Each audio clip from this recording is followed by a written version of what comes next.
સમયના માટે ખાસ આભાર માનતા, સર્વ માન મહિમા ગૌરવ પ્રભુને આપતા આભાર માનું છું. આજનો સુંદર દિવસ પ્રભુએ આપણા જીવનમાં આપ્યો. સમગ્ર ઓગસ્ટ માસ પ્રભુએ એની કૃપા આપણી સાથે રાખી.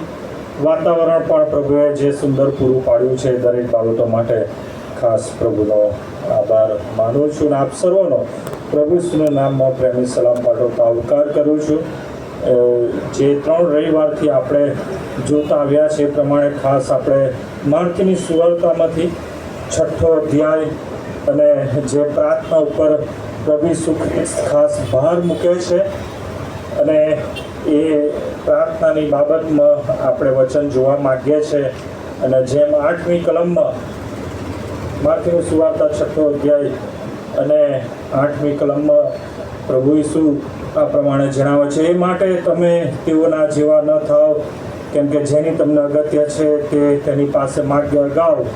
તમારો બાપ જાણે છે, માટે તમે આ પ્રમાણે પ્રાર્થના કરો. અને એ પ્રમાણે આપણે જોઈ ગયા કે પ્રાર્થના એ શું છે. ખરેખર પ્રાર્થના એ આપણું ધર્મ કૃત્ય છે. Prayer is our રાજ્યાસનેસ. એ આપણું ધાર્મિક કૃત્ય છે, જે દ્વારા આપણે કોણ છીએ, કોના સંતાન છીએ, આપણો દેવ કોણ છે, આપણે જાહેર કરીએ છીએ, પ્રગટ કરીએ છીએ. પ્રાર્થના દ્વારા આપણે ભજન કરીએ છીએ. હા, પ્રેયર ઇઝ અવર વર્શિપ.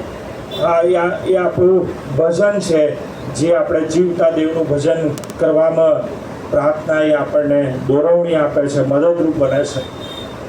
અને ત્રીજી બાબત, પ્રાર્થના એ તો દેવ સાથેનો સંબંધ જાહેર કરે છે.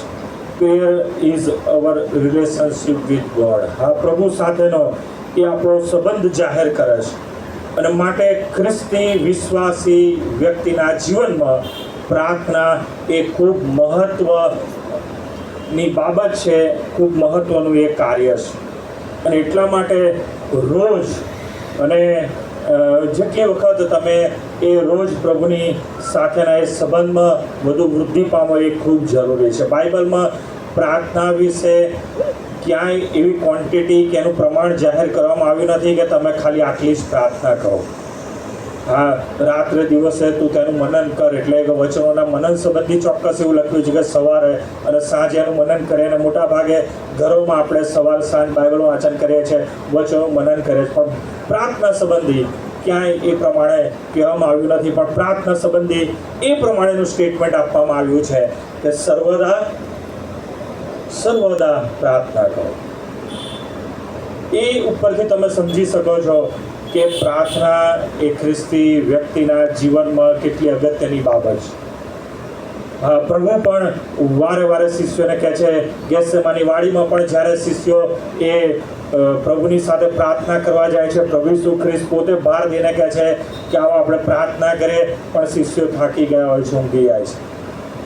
અને ત્યાં પણ પ્રભુ ઈસુ ખ્રિસ્ત વારે વારે કહે છે, જાગતા રહો, પ્રાર્થના કરો. આ પ્રાર્થના એ ખૂબ જરૂરી બાબત છે. અને જેટલી ખ્રિસ્તી વ્યક્તિ એ પ્રાર્થનામાં જીવન જીવતા એ જ્યારે એ ધર્મ કૃત્યમાં, એ દેવના ભજનમાં અને દેવ સાથેના સંબંધમાં એ વૃદ્ધિ પામતી જાય છે વ્યક્તિ, જેટલું એ પ્રાર્થનામાં પોતાનું જીવન વ્યતીત કરે છે. અને આજે આપણે એ જોવાના છે. આની પહેલાં 2 રવિવાર આપણે જોઈ ગયા કઈ રીતના એ શરૂઆત થાય છે કે આકાશમાંના મારા બાપ, અને એ બાબત આપણે જોઈ ગયા કે આપણે દેવના બાળકો છે, દેવે આપણને અધિકાર આપ્યો છે. હા, ચોક્કસ દેવે આપણને અબા બાપ કહીને હાક મારવાનો અધિકાર આપ્યો છે.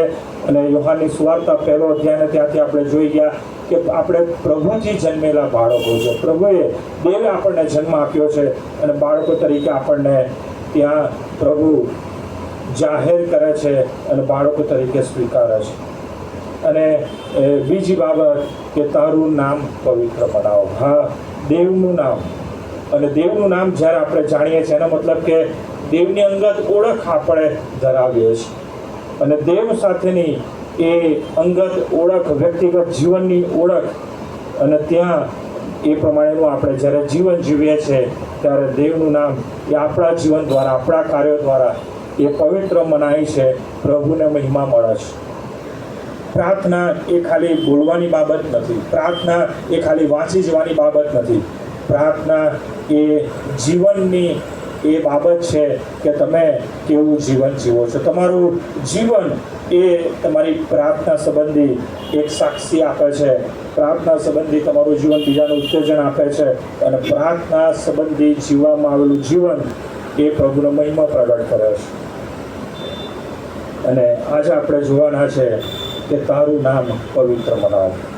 આ પ્રભુએ જેમ આપણને શીખવ્યું છે એ પ્રમાણે એ પ્રાર્થનામાં પ્રભુ બહુ જ પ્રેક્ટિકલી એ બાબતો કરવાને માટે એક ખુલાસો આપે છે. ચોક્કસ ફરીથી આજે એક વખત હું કહું છું કે આ કોઈ પ્રાર્થનાનું ટીચિંગ નથી. મહેરબાની કરીને કોઈ એને એ રીતના ના લેતા, કેમ કે પ્રાર્થનાની ઉપરનું આ ટીચિંગ કે આકાશમાંના અમારા બાપ કે પ્રભુની શીખેલી પ્રાર્થનાનું ટીચિંગ એ બહુ જ અલગ રીતના હોઈ શકે છે. આપણે સંદેશા જોઈએ છે એના ઉપર, પ્રીચિંગ જોઈ રહ્યા છે, અને પ્રીચિંગ એ પ્રાર્થના ઉપર ઘણી બધી રીતના આ સંદેશાઓ આપી શકાય છે. એવું નથી કે હું આપી રહ્યો છું એ સંદેશો બરાબર છે. ના, જેટલા બી સંદેશા પ્રાર્થના ઉપર જો તમે સાંભળો છો એ ઉત્તેજનના માટે હોય છે, તમને વિશ્વાસમાં વધુ દ્રઢ અને મજબૂત કરવા માટે હોય છે, દેવ સાથેના સંબંધમાં અને જોડાવાને માટે અને પ્રાર્થનારૂપી જીવન જીવવાને માટે એ બહુ જ દોરવણી ઉત્તેજન આપનાર એ સંદેશાઓ હોય છે. એટલે જે પણ સંદેશાઓ તમે સાંભળો છો પ્રાર્થના સંબંધી, તો વાલાઓ ચોક્કસ તમે એને સ્વીકારો અને એના જીવનમાં લાગુ કરો. તારું રાજ્ય આવો. પ્રભુ ઈસુ ખ્રિસ્ત કહે છે કે તારું રાજ્ય આવો. કોનું રાજ્ય આવો? તો જેમ બે વાક્ય ઉપરના આપણે વાંચી ગયા પ્રમાણે, ઓ આકાશમાંના મારા બાપ, અને તારું નામ પવિત્ર બનાવો. જે દેવની અંગત ઓળખ છે, જે દેવ આકાશમાં છે, હેવનમાં છે. આવનાર દિવસનો જે મારો સંદેશો છે એ પછીનું વાક્ય કે તારી ઈચ્છા પૂરી થાવ. કઈ રીતના? જેમ આકાશમાં તેમ પૃથ્વી ઉપર તારી ઈચ્છા પૂરી થાવ. ને એના ઉપર જ્યારે આપણે જોઈશું ત્યારે આકાશની ઉપરનું એટલે હેવનની બાબતનો ફરીથી હું કેટલો ખુલાસો આપીશ. અને મેં કહ્યું છે એ પ્રમાણે કે પ્રકટીકરણ 4 અધ્યાય અને 5મો અધ્યાય એ દેવના એ આકાશના રાજ્ય વિશે, હેવન વિશે જે બાબત રજૂ કરે છે. હજુ પણ જો એ સંબંધી તમે ના વાંચ્યું હોય તો વાંચજો, અને વાંચ્યું છે તો ફરીથી વાંચજો. તમને પ્રભુ એમાંથી બહુ જ ઉત્તેજન આપશે, કારણ કે આપણે પૃથ્વીની બાબતો તરફ ચિત્ત નથી લગાડવાનું, આપણું ચિત્ત એ ઉપરની બાબતો તરફ લગાડવાનું છે. અને માટે જેટલા એ વચનોમાં આપણે આગળ વધીશું, પ્રભુ એટલો આપણને આશીર્વાદ આપશે. તારું રાજ્ય આવો. દેવનું રાજ્ય, અને દેવના રાજ્ય સંબંધી પ્રભુ ઈસુ ખ્રિસ્ત વારે વારે એ સંબંધ આપે છે. દેવના રાજ્યના ભાગીદાર થવાના માટે દરેક માણસને, પૃથ્વી પરના દરેક વ્યક્તિને એ પ્રભુ આમંત્રણ આપે છે કે આવો અને દેવના રાજ્યમાં ભાગીદાર બનો. તારું રાજ્ય, દેવનું રાજ્ય ખરેખર શું છે એ આપણને ખબર હોવી જોઈએ. તો આપણે પ્રાર્થનામાં માગી શકીએ કે પ્રભુ તારું રાજ્ય આવો. દેવનું રાજ્ય શું છે એ આપણે જાણતા હોવા જોઈએ. એ સંબંધીની સમજ આપણા જીવનમાં હોવી જોઈએ. અને આ બહુ જ પ્રેક્ટિકલી બાબત છે. અને એના સંબંધી જો આપણે જોઈએ તો યોહાનની સુવાર્તામાંથી આપણે એક ખુલાસા જોઈએ એ વચનો દ્વારા. યોહાનની સુવાર્તા 3 અધ્યાય અને 3 કલમ, યોહાન 3:3 સભાજનોમાંથી પણ વાંચી શકે છે, જો કોઈને મળે તો મોટા વાજે.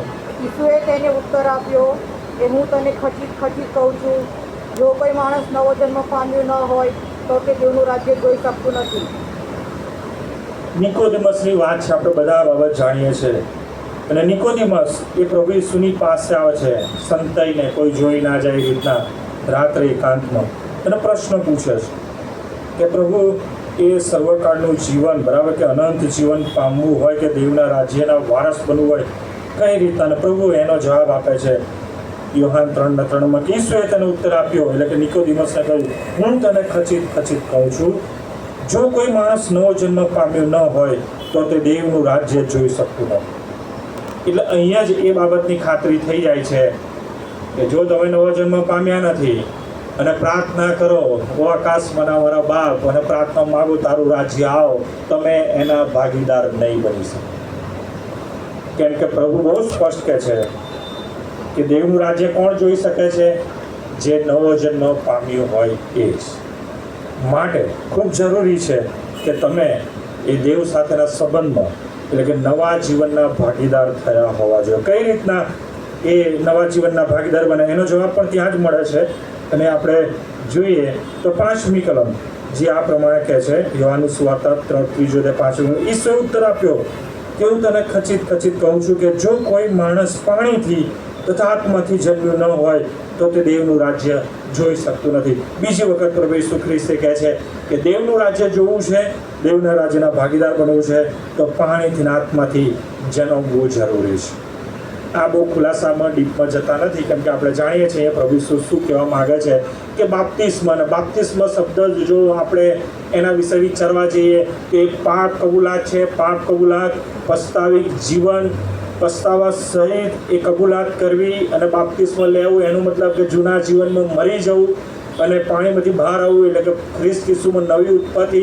હવે તમે મરી ગયા છો, તમે નથી જીવતા, તમારામાં ખ્રિસ્ત જીવે છે એવું જીવન, નવો જન્મ, નવું જીવન, પાણીથી ને આત્માથી જન્મેલું એ નવું જીવન. ઘણું બધું કહી શકાય છે, પણ એ ખૂબ જરૂરી છે એના માટે. અને દેવના રાજ્યના ભાગીદાર બનવા માટે નવો જન્મ પામવું, પાણીથી ને આત્માથી જન્મવું એ ખૂબ જરૂરી છે. જો એ બાબતનો અનુભવ નથી કે એ પ્રમાણેનું જીવન નથી, તેવો આશીર્વાદ પણ નથી.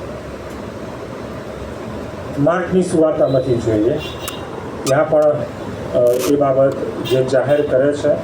માર્કની સુવાર્તા 1લો અધ્યાય અને 14 અને 15 કલમ. પ્રભુનું વચન ત્યાં પ્રમાણે જણાવે છે. 14મી કલમ. અને યોહાનના પરસ્વાધીન કરાયા પછી ઈસુ ગાલિલમાં આવ્યો ને દેવની સુવાર્તા પ્રગટ કરતા તેણે કહ્યું કે સમય પૂરો થયો છે ને દેવનું રાજ્ય પાસે આવ્યું છે, પસ્તાવો કરો ને સુવાર્તા પર વિશ્વાસ કરો.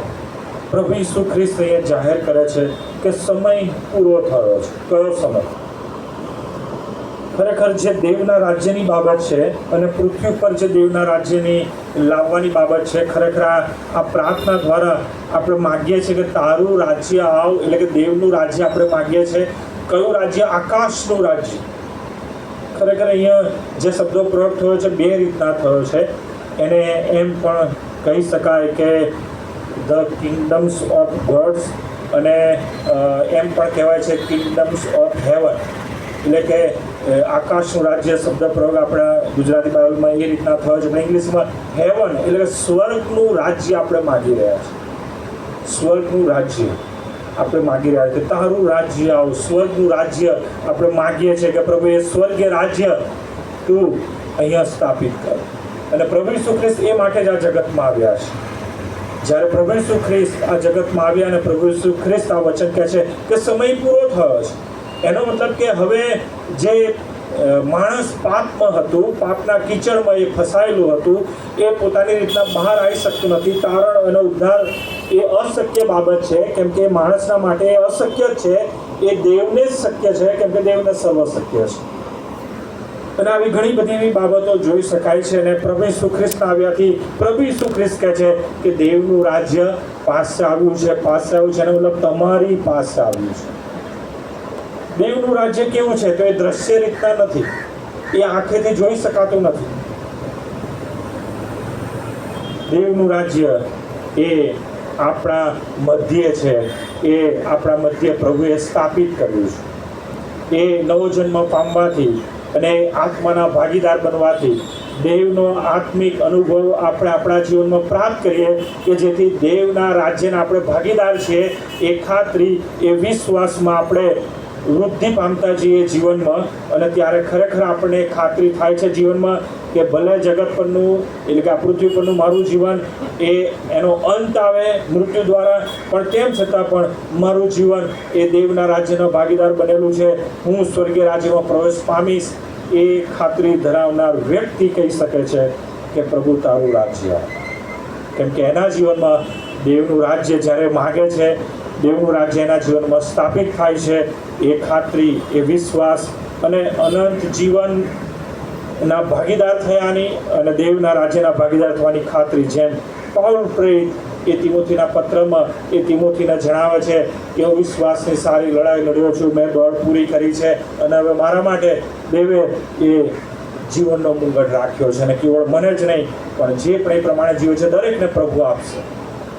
એ પ્રમાણેની એ જે એની સાક્ષી છે, એની ખાતરી છે, જે જાહેર કરે છે, એ વ્યક્તિના જીવનમાં પ્રાર્થના દ્વારા રોજ પ્રભુ અનુભવ આપે છે કે તારું રાજ્ય આવ, એનો મતલબ કે હું પ્રભુના રાજ્યનો ભાગીદાર છું. કોઈ પણ સ્ત્રી પ્રાર્થના કરે છે તે ખાતરીમાં કે હું દેવના રાજ્યની ભાગીદાર થયેલી છું. પ્રભુ ઈસુ ખ્રિસ્ત દ્વારા એ દેવનું રાજ્ય માણસની પાસે લાવવામાં આવ્યું કે પસ્તાવો કરો, સુવાર્તા પર વિશ્વાસ કરો અને એ રાજ્યના ભાગીદાર બનો. માર્કની સુવાર્તા 12મો અધ્યાય, માર્કની સુવાર્તા 12મો અધ્યાય અને 28મી કલમ. માર્કની સુવાર્તા 12મો અધ્યાય 28મી કલમ. ત્યાં પ્રમાણે કહે છે, પણ જો હું દેવના આત્માથી ભૂતોને કાઢું છું તો દેવનું રાજ્ય તમારી પાસે આવ્યું છે એમ સમજો. પ્રભુ ઈસુ ખ્રિસ્ત દ્વારા એ રાજ્ય, દેવનું રાજ્ય માણસોની પાસે આવ્યું. પ્રભુ ઈસુ ખ્રિસ્ત ફરીથી અહીંયા લોકોને જણાવે છે કે જો આવા કાર્યો થઈ રહ્યા છે, જો આવા ચમત્કારો તમે જોઈ રહ્યા છો, તો એ ખાતરી સહી સ્વીકારો કે દેવનું રાજ્ય પાસે આવ્યું છે. ખરેખર આ માનવીય વિચારોથી કે માનવીય સમજથી કે એના મગજના એ સમજ શક્તિથી સમજવું ખૂબ અઘરું છે, કેમ કે માણસોના માટે આ બાબતો અશક્ય છે. પણ પ્રભુએ એ અશક્યને શક્ય કર્યું છે, દેવે એ શક્ય કર્યું છે. એ તહરણ, એ ઉદ્ધાર, અને જ્યારે એ પ્રમાણે જીવન જીવીએ છીએ, ખરેખર હું બોલું છું પણ બહુ પ્રેક્ટિકલી જે બાબતનો અનુભવ પ્રભુએ મને આપ્યો છે ને હું જે પ્રેક્ટિકલી કહેવા માગું છું, મારા બોલવામાં ખરેખર એવું નથી આવતું. ખબર નહીં તમે સાંભળીને સમજી શકશો કે કેમ. કેમ કે બહુ જ આ વ્યવહારો જીવનમાં બહુ જ એમ કહેવાય કે અલૌકિક એ અનુભવ આપે છે, બહુ ચમત્કારિક અનુભવ આપે છે. દેવની હાજરીનો બહુ જ એમ કહેવાય કે જબરજસ્ત એ અનુભવ એ વ્યક્તિ એના જીવનમાં પ્રાપ્ત કરે છે. એ પ્રમાણેનું જ્યારે એનું પ્રાર્થનામય જીવન હોય છે, પ્રાર્થનામય જીવન, પ્રાર્થનાની જ્યારે વાત કરું તો 3 બાબતો ખૂબ જરૂરી છે. પ્રાર્થના એ તમારું ધર્મકૃત્ય છે, પ્રાર્થના એ તમારી વર્શિપ એટલે ભજન છે, અને પ્રાર્થના એ દેવ સાથેનો સંબંધ છે. ને એ પ્રમાણે જ્યારે ખરેખર પ્રાર્થનામાં જીવન જીવીએ છીએ, એવું જરૂર નથી કે એના માટે તમારે સ્પેસિફિક ટાઈમ કાઢવો પડે અને એવા એકાંત સમયમાં તમે જાઓ અને પ્રાર્થના કરો. તમે કુદરતી કોઈ સ્થળે ઊભા હોવ અને પ્રભુની એ હાજર અનુભવ પ્રાપ્ત કરતા તમે હૃદયમાં એ રિલેશન જે સ્થપાયેલું જ છે ઓલરેડી, તમે એમાં પ્રભુનો આભાર માનો, પ્રાર્થના કરો, thank you Jesus, hallelujah, praise lord. અને જ્યાં પણ જેમ આપણે સાક્ષીમાં સાંભળ્યો, અકસ્માત થયો, પ્રભુએ બચાવ્યા, એ હાજરી અનુભવ કે પ્રભુ ખરેખર બચાવે છે. અને તમે ત્યાં પણ તમે પ્રાર્થના કરો, હૃદયમાં પ્રભુનો આભાર માનો, પ્રભુનું ભજન કરો, પ્રભુની સાથે સંબંધનો અનુભવ કે પ્રભુ મને બચાવે છે, પ્રભુ મને સંભાળે છે. વૃદ્ધ માણસોના માટે રોજ પ્રભુ સંભાળે છે, ઘરમાં સંભાળે છે, રસ્તામાં સંભાળે છે, ખાતા પીતા એ દવાઓ કે જે બી બાબતો એ જીવનની છે પ્રભુ સંભાળે છે. એકલા હોય, કુટુંબ સાથે હોય, પ્રભુ સંભાળે છે, પ્રભુ તમારી સાથે છે. પ્રભુ એ સંબંધનો વિશ્વાસુ છે. માણસ કદાચ એને અવિશ્વાસુ માલુમ પડે, પણ પ્રભુ કહે છે હું તો વિશ્વાસુ રહીશ. એના માટે યશાયામાં પ્રભુ વચન આપે છે કે શું દાવણા બાળકને પોતાની માતા વિસરી જાય? પ્રશ્ન થાય કે ઇટ ઇઝ ઇમ્પોસિબલ, એવું તો અશક્ય છે કે દાવણા બાળકને માતા વિસરી જાય. તો એમને અનાથ આશ્રમો નથી, એ બાળકોને તજી દેવામાં આવે છે. અત્યારે પણ એવું ઘણી બધી બાબતોમાં જોઈએ છે. હમણાં વચ્ચે જ એક ન્યૂઝ આવ્યું કે એક બાળકને કચરા પેટીમાં નાખી દેવામાં આવે. હા, પ્રભુ કહે છે હા, દાવણા બાળકને માતા વિસરી જશે, પણ હું તમને કદી પણ વિસરી જઈશ નહીં, હું તમને કદી પણ મૂકી દઈશ નહીં, હું તમને કદી પણ તજી દઈશ નહીં. પ્રભુ એનો સંબંધ નિભાવે છે. પ્રભુ ખરેખર વ્યવહારુ છે, બહુ જ પ્રેક્ટિકલ છે, આપણી સાથે છે, આપણી પાસે છે, આપણી સંભાળ રાખે છે, કાળજી રાખે છે, રક્ષણ જતન કરે છે. તમે રોજ એમ જ જીવો છો, રોજ એમ જ ચાલો છો, ઉઠો છો, બેસો છો, રોજ પ્રભુના એ હાજરી અનુભવમાં તમે હો છો. ભલે તમે સ્વીકારો કે ના સ્વીકારો, પણ પ્રભુએ તમને સ્વીકાર્યા છે કેમ કે તમે એના નામથી ઓળખાવો છો, તમે એના બાળકો છો. કોઈ એમાં અભિમાન ના કરી શકે કે મારી બુદ્ધિ, મારું જ્ઞાન, મારી સમજ, મારી શક્તિ, મારું સામર્થ્ય, મારી નોકરી, મારો પૈસો, મારું ઘર, કશું જ આપણું નથી. આપણે તો ખાલી હાથે આવ્યા છે, નગ્ન અવસ્થામાં છે, નગ્ન પાછું જવાનું છે. કશું આપણું નથી. જો આપણું હોત, જો એમ અભિમાન કરતા હોય મારું મારું મારું, તો તમારી સાથે આવવાનું છે કબ્રસ્તાને. લઈ જજો તો માનીશું કે હા ભાઈ તમારું છે, કશું નહીં આવવાનું. અને આ વાસ્તવિકતા સ્વીકારો ઘણા લોકોને એવું હોય છે કે મારી સારી જોબ છે, મારી પાસે સારો પૈસો છે, મારું બેલેન્સ છે, મારી પાસે સારા ભૌતિક વાહનો છે, પણ પ્રભુએ આપેલી એ અનંત જીવનની ઉદ્ધારની ખાતરીનો અનુભવ જેમ પ્રભુ તમને સંભાળે છે તમારી સાથે, શું ખરેખર તમે અનુભવમાં જીવો છો? ખરેખર એ જરૂરી છે. અને એ પ્રાર્થના છે પ્રભુએ શીખવી, શિષ્યોને એ જ પ્રમાણે શીખવી. અને એટલા માટે તમે જો બહુ બધી બાબતો એમાં સામેલ કરે છે. પ્રભુ કશાની ચિંતા ના કરો, તમે શું ખાશો, શું પહેરશો, બરાબર, કોઈ બાબતની ચિંતા ના કરો, તમે માગો એનાથી વિશેષ પ્રભુ એ જાણે છે, અગાઉથી પ્રભુ તમને આપે છે. પ્રભુ એ દરેક બાબતોમાં વાર જ્યાં કંઈ જાઓ તો કે છે ખાલી હાથે જાઓ, તમે કશું લેશો નહીં, તમે હાથમાં કશું જોણી કે એ બધી બાબતો ના લેશો. કેમ? પ્રભુ કહે છે હું બેઠો છું, હું તમારી સાથે છું, હું તમને કદી મૂકી દઈશ કે તજી દઈશ નહીં. અને જુઓ, ગમે ત્યારે એવી ઓડ સિચ્યુએશનમાં આપણે પડીએ, એમાં પણ ખરેખર પ્રભુ આપણી સાથે ઘણી વખત છે ને દુનિયાવી બાબતો એ ઓડ સિચ્યુએશનમાં હાવી થઈ જાય છે. મેં એ કુટુંબમાં જોયું છે, એ બનાવમાં, એ વ્યક્તિઓમાં એ જોયું છે કે બહુ દુનિયાવી માઇન્ડ સેટઅપથી વિચારે છે આમાં શું કરાય. એટલે પ્રભુએ તમને નથી મૂકી દીધા, પ્રભુ તમારી સાથે છે. પ્રભુના અનુભવમાં ફરી પ્રસ્થાપિત થાવ અને પ્રભુને કહો, પ્રભુ તું કામ કર, પ્રભુ આ બાબતમાં તું મને જવાબ આપ. અને પ્રભુ આપે છે, એવું આપે છે જે કદી કલ્પ્યું ના હોય, અનુભવી ના શકો, કે તમે વિચારી ના શકો, એવું પ્રભુ આપે. પ્રભુ સામેથી આવે છે. જો પ્રભુ આશીર્વાદો લઈને સામેથી આવે છે અને તમારા હૃદયની ઈચ્છાઓની પરે પ્રભુ આપે છે અને ધી બેસ્ટ આપે છે, એની કદી એક્સપાયરી ડેટ હોતી નથી. ગીતશાસ્ત્ર 21 તમે વાંચજો. સર્વકાળનો આશીર્વાદ અને સર્વકાળનું જીવન પ્રભુ આપે છે. તારું રાજ્ય આવો. હજુ આગળ આપણે જોઈએ લુકની સુવાર્તા 17મો અધ્યાય. લુકની સુવાર્તા 17મો અધ્યાય અને 20 અને 21 કલમ.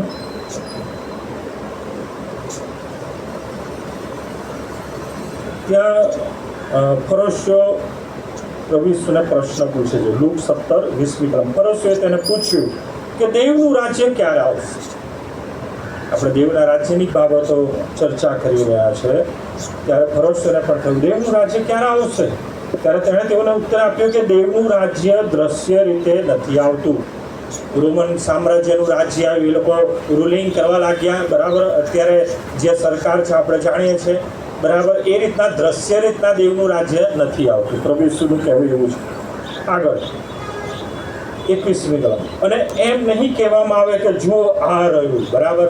અત્યારે અમેરિકામાં કોની સરકાર છે આપણે જાણીએ છીએ. દ્રશ્ય રીતના નથી આવતું કે આ રહ્યું કે પેલું રહ્યું, કેમ કે દેવનું રાજ્ય ક્યાં છે?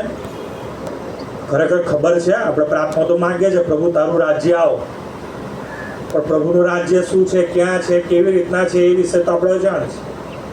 પ્રભુ ઈસુ ખ્રિસ્ત કહે છે દેવનું રાજ્ય તો તમારામાં છે. આ કોને કીધું ખબર છે? જે પ્રશ્ન કરતા ને એમને જ કીધું. ફરોશીઓને કીધું તમારામાં છે, મારામાં છે પ્રભુનું રાજ્ય. ને જ્યારે હું માગું છું પ્રભુ તારું રાજ્ય આવે, એનો મતલબ કે પ્રભુ મને એની જ ઈચ્છા છે, મને વધારે આપો. આશીર્વાદ માંગીએ છીએ પ્રભુ મારા બાળકોને આશીર્વાદ આપો, નાણાંની જરૂરિયાતમાં પ્રભુ જે આપ્યું છે તોય છતાંય પ્રાર્થનાઓ તો આવે પ્રભુ અમારા ખપવાના પૂરા પાડો, નાણાકીય જરૂરિયાતો પૂરી પાડો, દુનિયાવી ભૌતિક વાનાઓ પૂરા પાડો. કદી એમાં ઘટી નથી આવતી. એ વિનંતી તો ચાલુ જ રહે છે જરૂરિયાતોની બાબત. તો આ જ બાબત છે. પ્રભુ કહે છે જે તમને તમારો બાપ આપવાનો છે, આકાશમાંનો જે તમારો બાપ છે એ તમને આપવાનો છે. એટલે કે શું ખાશો, શું પીશો, શું પહેરશો, એની ચિંતા ન કરો, પણ જે માગવાનું છે આ કે તારું રાજ્ય આવો. પ્રભુનું રાજ્ય જે આપણામાં છે એ તમે હજુ વધારે માગો. એ આકાશના રાજ્યની બાબતનો ખુલાસો આવતા વખતે ખરેખર બહુ મજા આવશે. જે આપણે માગીએ છીએ ને એ કેવું અને કઈ રીતના છે ને બહુ જાણવાની મજા આવશે. કદાચ કોઈને એમ થાય કે હજુ આ સંદેશો ફરી સાંભળવો છે તો યુટ્યુબ પર એ મૂકું છું અને એની લિંક મારા સ્ટેટસમાં કે મારા ફેસબુક એકાઉન્ટમાં પણ છે. તમે ફરીથી પણ એ જોઈ શકો છો, સાંભળી શકો છો. તારું રાજ્ય આવો. અને પ્રભુ કહે છે એ રાજ્ય તમારામાં છે. અને બહુ મહત્વની બાબત માર્કની સુવાર્તા 21મા અધ્યાયમાંથી જોઈએ. હવે માર્કની સુવાર્તા 21મો અધ્યાય અને 43મી કલમ. સભાજનોમાંથી કોઈ વાંચે મોટા અવાજે. માર્ક 21:43 કલમ. એ માટે હું તમને કહું છું કે દેવનું રાજ્ય તમારી પાસેથી લઈ લેવાશે ને જે પ્રજા તેના ફળ આપશે તેઓને અપાશે. એ એક ચેતવણી છે. પ્રભુનું રાજ્ય તમે નહીં માગો, જે પ્રભુનું રાજ્ય તમારી પાસે આવ્યું છે અને એના ભાગીદાર બનવાની જે ટર્મ્સ અને કન્ડિશન કઈ છે કે તમે પસ્તાવી હૃદય સહિત જે બાપ્તિસ્મો લો છો, એટલે કે આત્માથી અને પાણીથી જન્મવાની બાબત એ તમારામાં હોવી જોઈએ અને એ પ્રમાણેનું તમારું જીવન હોવું જોઈએ. એમાં રોજ તમે વધતા જાઓ, કેમ કે દેવનું રાજ્ય પાસે છે. પણ જ્યારે માગીએ છે તો દેવનું રાજ્ય આપણામાં પ્રભુ પ્રસ્થાપિત કરે છે. એ સંબંધની વાત કરીએ એટલે પ્રાર્થનાની બાબત, પ્રાર્થનાની વાત કરીએ એટલે ધર્મકૃત્ય, વર્શિપ અને એ રિલેશન એ વધતા જવા જોઈએ. અને એ પ્રમાણે જો આપણું જીવન નથી, આ રોજની બાબત છે. આ હું સમજાવવા માટે હું કહું, બરાબર, કે તમને શરીર, જે આપણા શરીર આપવામાં આવ્યું છે એની જરૂરિયાતો, મૂળભૂત જરૂરિયાતો શું? 3 છે. કોઈ કહેશે? હવા, પાણી અને ખોરાક. બરાબર. કોઈને કદી એમ થયું કે હવે બહુ થઈ ગયો, માન નથી જોઈતું, એમ કહે કે ભાઈ આજે પ્રભુએ તમને અત્યાર સુધી બહુ આપી દીધું, જાઓ હવે આજથી હવા, પાણી, ખોરાક બંધ કરતો. થાય કોઈનાથી બંધ? એ જ રીતના આત્મિક જીવનની આ મૂળભૂત જરૂરિયાત છે. સમજ્યાનું જે કહેવા માંગુ છું, આ મૂળભૂત જરૂરિયાત છે આત્મિક જીવનની. ને જો એ જરૂરિયાત તમે મેળવી રહ્યા નથી, કે જરૂરિયાત હું આજથી ખોરાક બંધ કરી દઉં તો શું થશે? બહુ તો અઠવાડિયું 10 દિવસ પછી શરીર ખતમ. હું પાણી બંધ કરી દઉં તો શું થશે? એ જો કે નિર્ણય શક્તિ મારામાં છે, બરાબર, કોઈ જબરજસ્તી નહીં કરી શકે. તમને રોજ કંઈ જબરજસ્તી કરે છે હે કે આટલું 2 લીટર પાણી પી જ જાઓ, કે આટલું ખાઈ જ જવાનું? એ આપણી જરૂરિયાત છે, આપણે મેળવી લઈએ છીએ. કોઈ આપે કે ના આપે, આપણે એ રીતના મેળવી લઈએ છીએ. સમજો જો કહેવા માગું, જેમ એ આપણે શરીરની જરૂરિયાતો આપણે આપણી જાતે મેનેજ કરીએ છીએ, મેળવી લઈએ છીએ, એના વગર આપણે રહી શકતા નથી, તો આત્મિક જીવનનું શું? એના માટે તમે શું કરો છો? એ મેળવવા માટે તમે શું કરો છો? આપણે શારીરિક જરૂરિયાતો મેળવવા માટે મહેનત કરીએ છીએ, બરાબર, નોકરી ધંધા રોજગાર કરીએ છીએ, એમાંથી અનજડ ને બધી બાબતો જે આપણી છે, બરાબર. આજે મોટાભાગે આપણે સારું ખાઈશું, બધા ઘણાના ઘરોમાં એવું હોય છે, બરાબર. એટલે એ જે તમે મેનેજ કરો છો એ વ્યવસ્થાઓને, તો પછી આત્મિક જીવનની વ્યવસ્થાઓ પણ તમારે મેનેજ કરવાની છે. એના માટે તમે શું કરો છો? એના માટે મહેનત કેટલી અને શું ખરેખર તમે મેળવી રહ્યા છો? અને એ સમજાવવા માટે ફરીથી કહું, જો આપણે હવા, પાણી, ખોરાક બંધ કરી દઈને શરીર મરી જાય, એ જ પ્રમાણે જો આત્મિક જીવનની જે જરૂરિયાતો છે, જો આપણે સંતોષતા નથી કે મેળવતા નથી, તો વાલો આત્મિક જીવન પણ મરી જાય છે. અને ઘણા આજની આ સમાજની, ખ્રિસ્તી સમાજની પરિસ્થિતિ માટે, ઘણા એવી મંડળીની પરિસ્થિતિ માટે, ખ્રિસ્તી વ્યક્તિના કુટુંબોની માટે, કે ખ્રિસ્તી વ્યક્તિગત જીવનની એ પરિસ્થિતિ માટે જવાબદાર આપણે પોતે જ છીએ. કેમ કે જે જોઈએ છે આત્મિક જીવનને એ જીવવા માટે, એ હું મેળવતો નથી, એ મેં બંધ કરી દીધું છે, એમાં હું ઉતર્યું છું. એના કારણે મારું આત્મિક જીવન એ સુસુપ્ત અવસ્થામાં જતું રહે છે, મૃતપાય બની જાય છે, જળ બની જાય છે. અને આ હું નથી કહેતો, પ્રભુ ઈસુ ખ્રિસ્ત કહે છે. અને એટલા માટે ચેતવણી આપતા પ્રભુ ઈસુ ખ્રિસ્ત કહે છે, દેવનું રાજ્ય તમારી પાસે આવ્યું છે, દેવનું રાજ્ય તમારામાં છે. જો એ સાથેના સંબંધમાં, એ સાથેના ભજનમાં, એ સાથેના ધાર્મિક કૃત્યમાં જો તમે જીવન જીવતા નથી, તો પ્રભુ કહે છે, હું તમને કહું છું, માર્કની સુવાર્તા 21મો અધ્યાય અને 43મી કલમ, પ્રભુ ઈસુ ખ્રિસ્ત કહે છે, એ માટે હું તમને કહું છું કે દેવનું રાજ્ય તમારી પાસેથી લઈ લેવાશે. કેટલી જબરજસ્ત ચેતવણી છે. અને ઘણાની પાસેથી લઈ લેવાયું છે. અહીંથી નામ જાહેર કરીશ તો સોંપો પડી જશે, ઝટકો લાગશે, આ શું? પણ ખરેખર દેવનું રાજ્ય પ્રભુ ઈસુએ લઈ લીધું છે. અમુક જીવનોમાંથી, અમુક કુટુંબોથી દૂર છે. અને શું કહે છે આગળ? ખાલી લઈ લે છે એટલું નથી. ને જે પ્રજા, અહીંયા તમે પ્રજા કહી શકો, મંડળી કહી શકો, કુટુંબ કહી શકો, વ્યક્તિગત પોતાનું નામ પણ મૂકી શકો. ટૂંકમાં જે પ્રજા કે જે વ્યક્તિ કે મંડળી કે કુટુંબ કે સમાજ, શું કહે છે, જે પ્રજા તેના ફળ આપશે, તેનામાં પ્રભુ ફરીથી એ રાજ્ય સ્થાપિત કરશે. ખરેખર આ બાબત બહુ જ પડકારદાયક છે. આમાં જો પ્રભુનું આગમન થયું અને પ્રભુ ન્યાય શાસન આગળ આપણને ઊભા રાખીને પૂછશે કે દેવનું રાજ્ય તારી પાસે હતું, તારામાં હતું, તો રોજ પ્રાર્થનામાં એ માંગણી પણ કરતો હતો કે કરતી હતી કે દેવનું રાજ્ય, પ્રભુ તારું રાજ્ય આવો. પણ તું એ રાજ્યનો ભાગીદાર છે કે નહીં એ તને ખબર છે? કે તું એમાં જીવે છે કે નહીં એ તને ખબર છે? આપણે શું કહીશું? પ્રભુ ઈસુ ખ્રિસ્ત કહે છે કે દેવનું રાજ્ય તમારી પાસેથી લઈ લેવાશે ને જે પ્રજા તેના ફળ આપશે તેઓને અપાશે.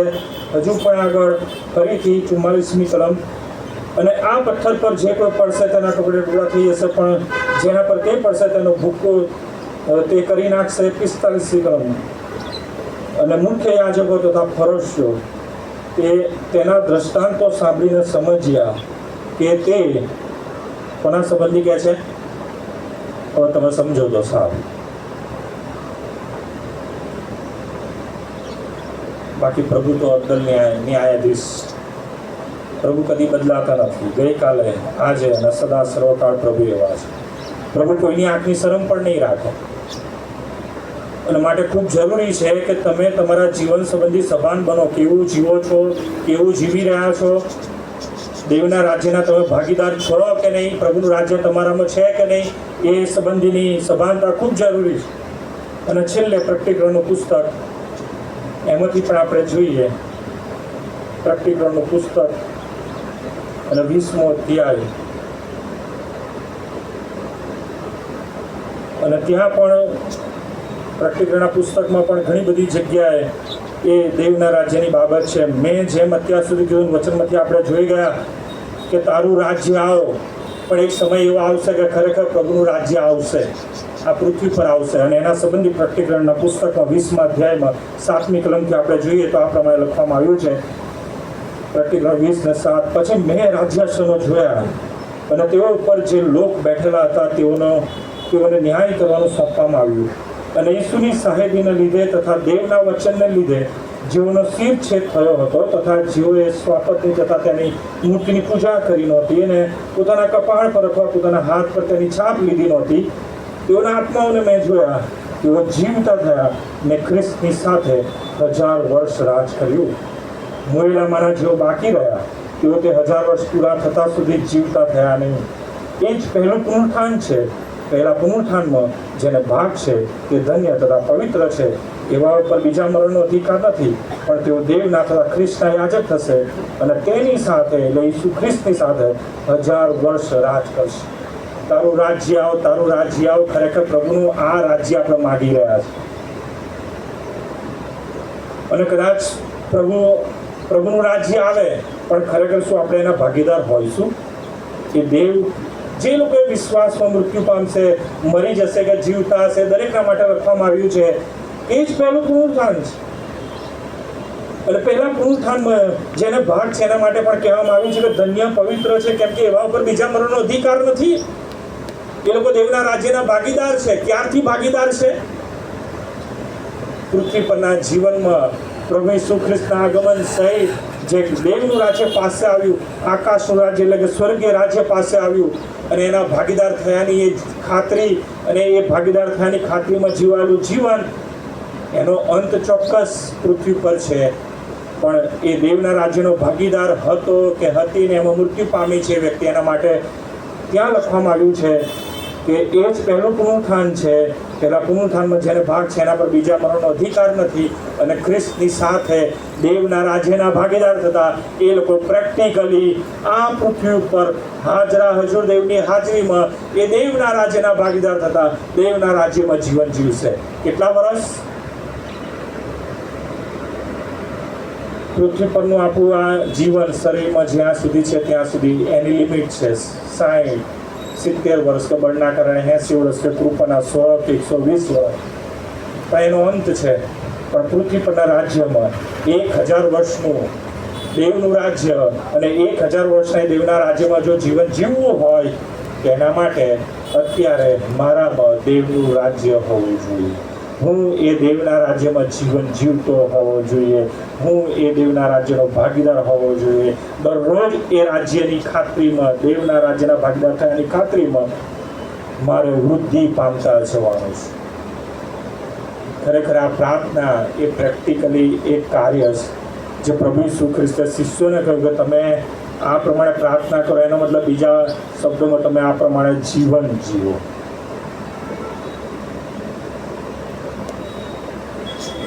અને ત્યાં આપણે જોઈએ છે, પ્રશ્ન એ થાય કે પહેલા પુનરુત્થાનમાં ભાગ છે તો હાલેલુયા, એ તો દેવના રાજ્યમાં 1000 વર્ષ સુધી જીવશે અને રાજ કરશે આ પૃથ્વી ઉપર. પણ ભાગીદાર ના થયા તો શું? તો દેવ તો અક્કલની આવી છે. દેવ ત્યાં 22મા અધ્યાયમાં આ પ્રમાણે કહે છે, વાંચીએ ત્યાં પ્રકટીગણ 22મો અધ્યાય, અને ત્યાં લખવામાં આવ્યું છે 11મી કલમથી જોઈએ તો જે ન્યાયી છે તે જે અન્યાયી છે તે હજુ અન્યાય કર્યા કરે, જે મલિન છે તે હજુ મલિન થતો જાય, જે ન્યાયી છે તે હજુ ન્યાય કૃત્યો કર્યા કરે, અને જે પવિત્ર છે તે હજુ પવિત્ર થતો જાય. જો ખરેખર તમે પ્રાર્થનામાં જીવો છો તો તમે ન્યાયી છો તો ન્યાય કૃત્યો કર્યા કરવાનું. એ વૃદ્ધિ પામતું જીવન હોવું જોઈએ. પવિત્ર તે પવિત્ર થતો જાય એ વૃદ્ધિ પામતું જીવન હોવું જોઈએ. નહીં કે પેલો કે પેલી કે આ કે તે, એ આપણું જીવન જ નથી. 12મી કલમ, જો હું થોડી વારમાં આવું છું અને દરેક માણસને તેની કરણીઓ પ્રમાણે ભરી આપવાનો બદલો મારી પાસે છે. પરિણામ દેવના હાથમાં છે. હું આલ્ફા તથા ઓમેગા, પ્રથમ તથા છેલ્લો, આદિ તથા અંત છું.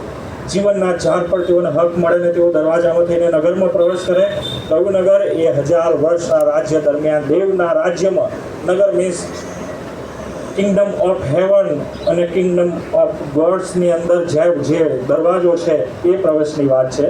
દરવાજામાં થઈને 14મી કલમ ફરીથી, જીવનના ઝાડ પર તેઓને હક મળે અને તેઓ દરવાજામાં થઈને નગરમાં પ્રવેશ કરી માટે જેઓ પોતાના વસ્ત્ર ધુએ છે તેઓને ધન્ય છે. આપણે કપડાં પહેરીએ છીએ, બરાબર, ભલે નવા કપડાં હોય, પહેરીએ છીએ, પછી શું કરીએ છીએ? 1 વખત પહેર્યા, 2 વખત પહેર્યા, 3 વખત પહેર્યા, લાગ્યું કે કંઈક ગંદા થયા છે તો શું કરે છે? એને ધોઈએ છે. એવું જ આત્મિક જીવનમાં છે. આત્મિક જીવનમાં પણ ક્યાંક ભૂલ થશે, ક્યાંક કોઈક એવી બાબતનો અપરાધ થશે તો વાલો પ્રભુની સાથેના સંબંધમાં એ ક્લિયર થવું જરૂરી છે. એ પ્રાર્થનામાં જ છે એ બાબત. ચોક્કસ એ બાબતનો ખુલાસો આવનાર દિવસમાં આપણે જોઈશું, કેમ કે પ્રભુ પોતે કહે છે કે તું ગુંડાથી અમારો છૂટકો કર, બરાબર. એટલે એ પણ એ બાબત આવશે. પરંતુ અહીંયા એ જરૂરી છે કે જો ભૂલચૂક થઈ છે તે પ્રભુની સાથેના સંબંધમાં પસ્તાવી હૃદય સહિત ફરીથી પ્રભુની પાસે આવીએ, ભૂલ સુધારીએ, ફરીથી સંબંધમાં આપણે બંધાઈએ અને એમાં જીવીએ. એ ખૂબ જરૂરી છે. અને એના માટે પ્રભુ કહે છે જેઓ પોતાના વસ્ત્ર ધુએ છે તેઓને ધન્ય છે. કૂતરા, જાદુગરો, વ્યભિચારી, ખૂનીઓ, મૂર્તિ પૂજકો તથા જે સર્વ અસત્ય ચાહે છે અને આચરે છે તેઓ બહાર છે. બહાર મીન્સ દેવના રાજ્યના ભાગીદાર નથી. અને જે દેવના રાજ્યના ભાગીદાર નથી એના માટે સ્વાભાવિક છે કે વિચારવું રહ્યું કે શેતાન અને એના દૂતોની સાથે આગ અને ગંધકમાં એ સર્વકાળ વેદના ભોગવશે. અને એ જ બીજું મરણ છે, એ પણ બાઇબલમાં આપણને જણાવવામાં આવ્યું છે. અને પ્રભુના જે બાળકો છે, પ્રભુમાં જીવન જીવતા જે બાબતની આશા રાખે છે, 22મો અધ્યાય અને 17મી કલમ શું કહે છે? આત્મા તથા કન્યા બંને કહે છે કે આવ. જે સાંભળે છે તે એમ કહે છે કે આવ, અને જે તરસ્યો હોય તે આવે, જે ચાહે તે જીવનનું પાણી મફત લે. પ્રભુ તરફથી આ આશીર્વાદ મફત અને ભરપૂર દરેક માણસને આપવામાં આવ્યો છે. આત્મા એટલે કે દેવનો આત્મા, કન્યા એટલે કે મંડળી કહે છે કે આવો આવો, આમંત્રણ બધાને આપવામાં આવ્યું છે કે આવો આવો, દેવના રાજ્યના ભાગીદાર બનો, આવો આવો, દેવનું રાજ્ય પાસે આવ્યું છે મફત. જે તરસ્યો હોય એ આવે, જે ચાહે તે જીવનનું પાણી મફત લે. પ્રભુએ આના માટે કોઈ જ એવી મૂલ્ય કે કોઈ એવી શરત નથી કરી. બસ તમે આમાં જીવો, અંત સુધી ટકી રહો. અને પ્રભુ પોતે ખાતરી આપતા કહે છે 22મી કલમ શું કહે છે? જે આ વાતોની સાક્ષી આપે છે તે કહે છે કે હા, હું થોડી વારમાં આવું છું. આમેન. હે પ્રભુ ઈસુ, આવ, તારું રાજ્ય આવ. ઓ આકાશમાં અમારા બાપ, તારું નામ પવિત્ર મનાવ અને તારું રાજ્ય આવ. દેવના રાજ્યના ભાગીદાર. ખરેખર આપણે દેવના રાજ્યના ભાગીદાર છીએ. શું આપણને ખરેખર ખાતરી છે? નથી તો હજુ પણ તક છે. હજુ પણ પ્રભુએ મફત અને ભરપૂર એ આશીર્વાદ તમારા માટે રાખી મૂકેલો છે. અને પ્રભુ કહે છે કે આજે જ માન્ય કાળ છે, આજે જ તું મારામાં જીવન જીવ અને હું તારામાં જીવન જીવ. પ્રભુ આપણી સાથે છે, પ્રભુ આપણને સંભાળે છે આપણા જીવનના દરેક કાર્યોમાં, દરેક સમય સંજોગો પરિસ્થિતિમાં.